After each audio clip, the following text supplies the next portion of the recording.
पुणी बदलला स्कूल खरा छुट्टी तारीख। तबे यही तारीख स्कूल खरा छुट्टी हवा नहीं सरकार तरफ जारी है एक बड़ घोषणा। तबे पूर्वर केउं तारीख थिला एबे नुआ तारीख केते पर्यंत रहिला जहाँ आम भिडियो जानिबा शेष पर्यंत देखंतु ए नहीं आसीगला एक बड़ घोषणा। जानिबा पूर्वर वीडियो को लाइक करंतु सब्सक्राइब करनथिले एबे सब्सक्राइब करी पाखर थिबा घंटी चिन्ह को दबाई दियंतु।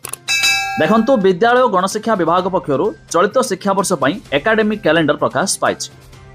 एथिरे कार्य दिवस ठू आरंभ करी छुट्टी और परीक्षा समय आदि प्रकाश कराइछि। तबे नुआ कैलेंडर अनुसार मे 6 तारिख रु जून 19 तारिख पर्यंत खरा छुट्टी पई स्कूल बंद रहिबो।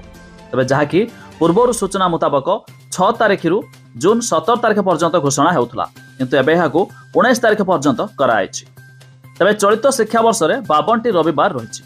सेहिपरि 80टी पूजा छुट्टी रहिछि। अतिरिक्त 2टी छुट्टी मध्य रखा जाइछि। अन्यपटे शिक्षक माने 231 दिन स्कूल आसिबो। तबे एही नुआ कैलेंडर को पूरण करिया पाए समस्त जिला शिक्षा अधिकारी को कहा जाइछि।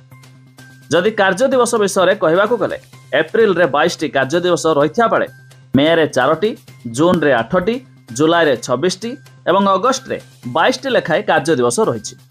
सेहिपरि सेप्टेम्बर मास रे 23टी, अक्टोबर रे 20टी, नवेम्बर रे 21टी, डिसेम्बर रे 18टी और जनवरी रे 23टी, फेब्रुआरी रे 24टी एवं मार्च मास रे 22टी लेखाए कार्य दिवस रहिछि।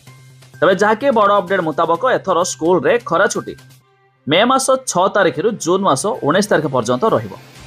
तबे आपण जानिले शेयर करी सांगसाथी मानकु जणाइ दियंतु।